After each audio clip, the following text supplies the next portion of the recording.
বাবলুকে drawing ক্লাসে দিয়ে চলে এসেছি রামসাগর পার্কে। আজকে আমিই দিতে এসেছি। মনোজের যদিও ছুটি ছিল, কিন্তু ঘরে পাইপের কিছু সমস্যা হচ্ছিল বলে কল দিয়ে ঠিকমতো জল পড়ছিল না, আর সেগুলোই সারাতে মিস্ত্রি এসেছিল। তার জন্য মনোজ বলল, তুমি এখন ওকে দিতে চলে যাও, পাইপের কাজ মিটে গেলেই আমিও যাচ্ছি। বাবলুর ড্রয়িং ক্লাসের সামনেই হট চিপস বলে একটা দোকান আছে, সেখান থেকেই কিনে নিয়েছিলাম 2 প্যাকেট চিপস আর তিল আর বাদামের খাজা। পার্কে যখন ঢুকলাম, পার্কটা একেবারেই ফাঁকা ছিল, মাত্র 2-1জন হাতে গোনা লোক ছিল। কিছুক্ষণ পরেই দেখলাম লোকজন আসতে শুরু করেছে। পার্কে বসে থাকতে থাকতে হঠাৎ চোখে পড়লো এই গাছটা দেখতে অতি সাধারণ হলেও গাছের এই পাতাগুলো বেশ চমৎকার দেখতে লাগছিল। বাবলু যখন ঘরে থাকে তখন সময় কিভাবে কেটে যায় কিছুই বুঝতে পারি না, অথচ এখানে এতক্ষণ ধরে বসে রয়েছি, এই 1টা ঘন্টা যেন কাটতেই চাইছে না। 1টা ঘন্টা যে এতটা বড় হয় সেটা ঘরে থাকলে কোনোভাবে টের পাই না।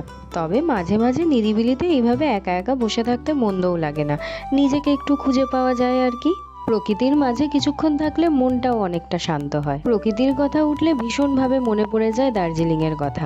বিয়ের পর প্রথম 1টা বছর আমাদের দার্জিলিং এ কেটেছে। মনোজের পোস্টিং দার্জিলিং হওয়ার সুবাদে 1টা বছর থাকার সুযোগ পেয়েছিলাম দার্জিলিং এ। ওখানে যে কোয়ার্টারে থাকতাম, সেখানকার ব্যালকনি থেকে এত সুন্দর পাহাড়ের ভিউ আসতো, সেটা দেখলেই যেন মনটা ভালো হয়ে যায়। দার্জিলিং এর ওই 1টা বছর আমার জীবনে স্বপ্নের মতো কেটেছে। পার্কে বেশ কিছুক্ষণ কাটানোর পর দেখলাম মনোজও চলে এলো। দার্জিলিং এর আরো গল্প না হয় অন্য কোনো ভিডিওতে বলবো। তবে এই পার্কটা থেকে পড়ন্ত বিকেলের সূর্যটাকে দেখতেও কিন্তু কম সুন্দর লাগছিল না। দুপুর গড়িয়ে বিকেল হতেই দেখলাম রাস্তার পাশের স্টলগুলো বসতে শুরু করে দিয়েছে, সঙ্গে মানুষজন আর কচি কাচাদের ভিড়ও জমতে শুরু করে দিয়েছে।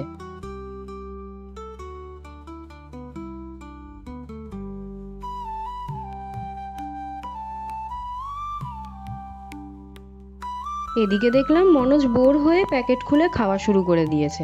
এই পার্কের মধ্যে সবচেয়ে ভালো লাগে আমার এই গাছগুলো। এগুলোকে পাতাবাহার গাছ বলে আই থিঙ্ক, কিন্তু এই গাছগুলোর অ্যাকচুয়াল নাম কি আমার কিন্তু জানা নেই।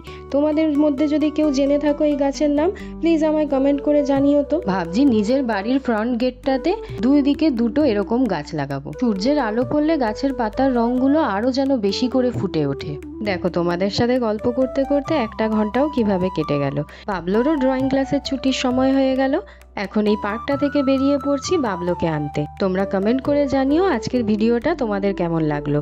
দেখা হচ্ছে নেক্সট আরেকটা ভিডিওতে, ততক্ষণের জন্য টাটা।